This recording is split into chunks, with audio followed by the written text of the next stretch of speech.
Hello, ladies and gentlemen. My name is Paul Taylor. I'd like to welcome you to the Language of Life podcast. The Language of Life podcast is a platform focused on intriguing stories about common life topics such as relationships, finance, and careers, all for the purpose of inspiring and motivating you for success.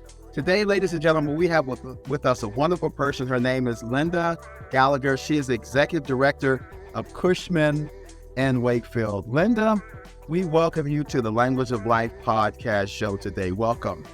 Thank you. I'm excited to be on and actually quite honored. I've watched a couple of your podcasts and still wonder why you asked me to be here, but I'm thrilled. Well, Lynda, I'm going to tell you by the time this podcast is over, they're going to know why I asked you to be on here. I've had the privilege of watching you and listening to you and just seeing you in action in the workplace. And one of the things that I just wanted everyone to know is, Lynda, if you could just tell everyone just a little bit about yourself, and then we'll move forward with some questions in reference to what you do. I'm sure. So I am kind of the very tail end of the baby boom generation. I came from a nuclear family. It's a brother, it's a mother, it's a father. That is about it. My mom was from Germany. My dad was in the military. I'm an Army brat. While I was growing up, I felt that was the worst experience ever. Little did I know that really prepares you for life. The beauty of the military is the structure and the accountability and respect, and it allows you to really, embrace change, which I love. I love change. It can be, it can go in any number of ways, but when you embrace it, it certainly allows you to, it opens up a lot of opportunities that you may not have had you been resistant to the change. And so my dad was in the military for 20 years. We moved around every 3 years. I do recall one stint where I ended up going to 5 schools in 1 year. That was the 3rd grade. I think I pretty much skipped over that grade. I don't remember anything from it.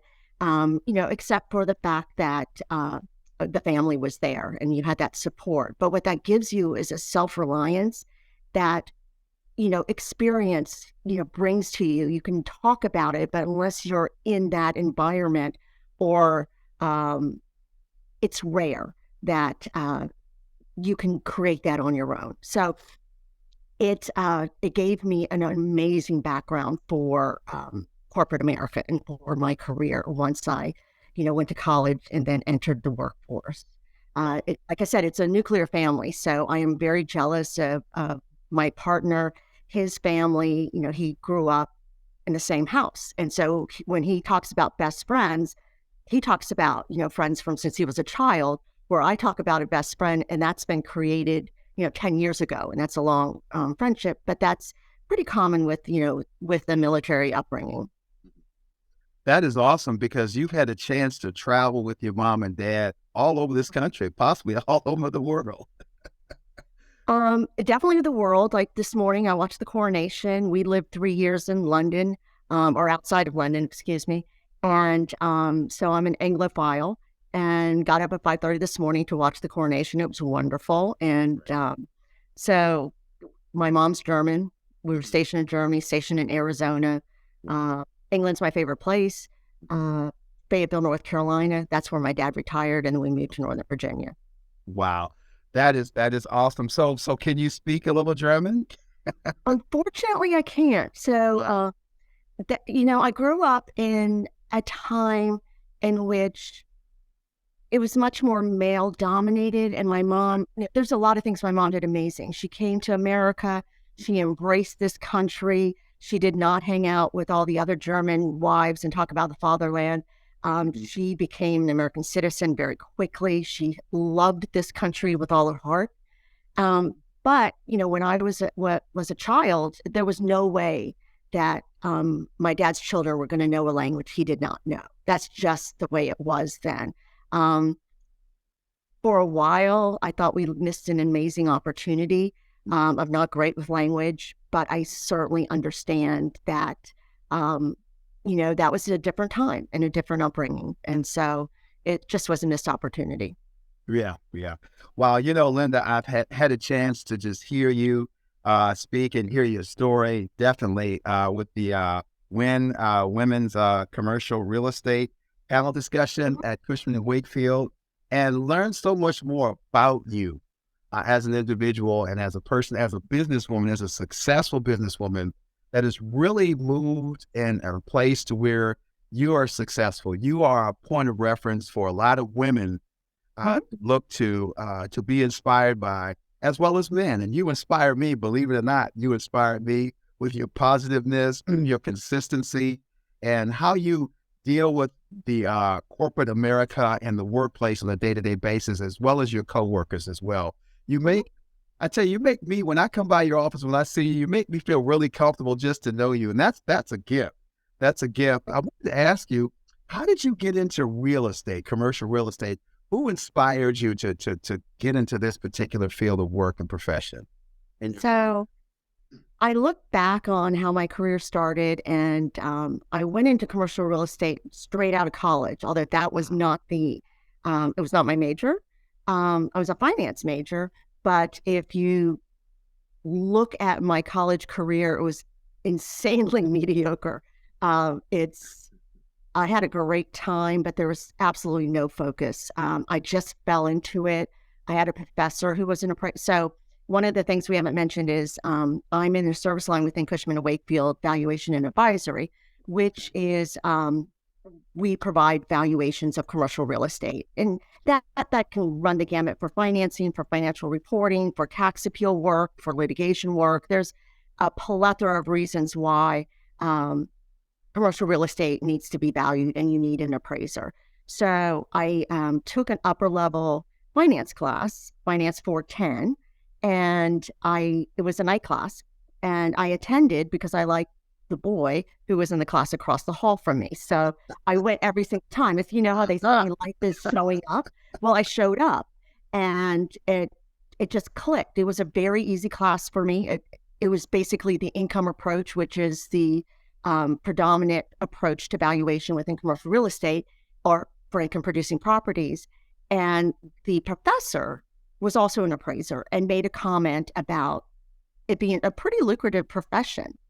And through happenstance, and this is before the internet or what have you, somehow I found out that the Appraisal Institute, which is the professional organization for me, was offering a class. And so I self-funded that. I just went to this 3-day class, which was essentially ethics, that you have to take every handful of years when you are an appraiser. And I went to this class. I had about a month before graduating college, and everyone had to stand up and say where they worked and what designation they were working towards or what designation they had. And I stood up and just said I was in college and I was looking into becoming an appraiser, and I got hired on this. Literally, the guy that sat next to me is like, "You want to be an appraiser? Show up on Monday." And I did. He gives me a piece of paper with an address, and he's like, "Go appraise this." And I'm like, "Do I have a job?" And a wonderful woman who was an appraiser is just like, "Yeah, that's how you're hired here." And I mean, it was just great. It was a very small shop, it single proprietor, but that's how I, got into the industry. And the moment that I was hired, a lovely 70-year-old Greek man, and it was his company in Norfolk, Virginia. And I immediately quit my waitressing job and put all of my efforts into working, at this company and learning how to become an appraiser. And that was that stepping stone.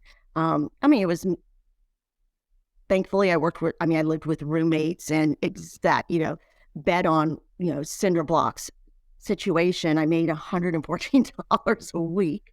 And that, it's not like it was 1950s. I mean, that only went but so far. But my goal was to capitalize on this opportunity because I really didn't know anyone. And in commercial real estate, most people somehow either they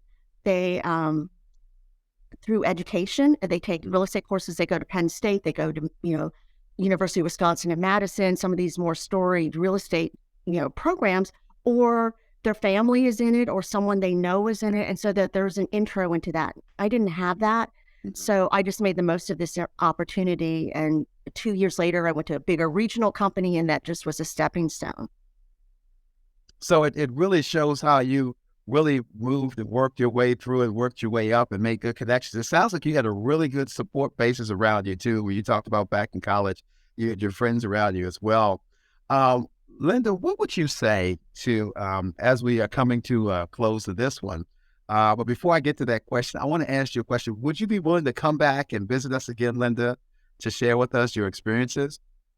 I mean, I love Great. the opportunity to talk about what I do. Mhm. I don't think I'm extraordinary in any way, but I did work really hard to get where I am. Mhm. And, that's in and of itself, its own story. And that happened my first stint with Cushman and Wakefield, which we can talk about if you want, or say that for another day. But of course, I mean, I've watched your podcast. The banter, the overriding theme, the language of life, and everyone has a story, and every story is worth listening to. And that I'm glad you said that because I did want to ask you a question. I know that before we close, but I wanted to ask you a question in reference to encouraging college students. I'm always thinking about college students and they're about to come to graduate and enter into the workforce. Um, and being that you are successful, you have become successful at what you do. You're very positive. You are a role model. Believe it or not, you are a role model for women to look to. But I always like to have points of references. But in that message, or what is it that you would say to a college student? That college student is graduated. They're spending the last days in their dorm, and they're trying to figure out, how am I going to really get into this workplace, this workforce? What is it that you would tell that graduate that just graduated college, that's about to enter into the workforce, not sure how they're going to get into the field where they want to work? What would you tell them? What would be your words of advice to them to give that student today? I think I'm going to be a little bit counter of what I hear a lot of times when it's like, follow your passion, which obviously is something that's really smart. But what I would say is, take responsibility, work hard, and no job is truly beneath you. Every job leads to something else. And, you know, every job's not a career, but every job cements your work ethic. And work ethic is so huge. And it's not easy. I mean, creating a career, and a successful career, takes a lot of hard work. And so there is sacrifice that is involved, but it's not necessarily has to be a bad thing. If you have to work on a weekend, you have to work on a weekend. And most people that got to where they are 30 years later, and you want to be that person, probably did.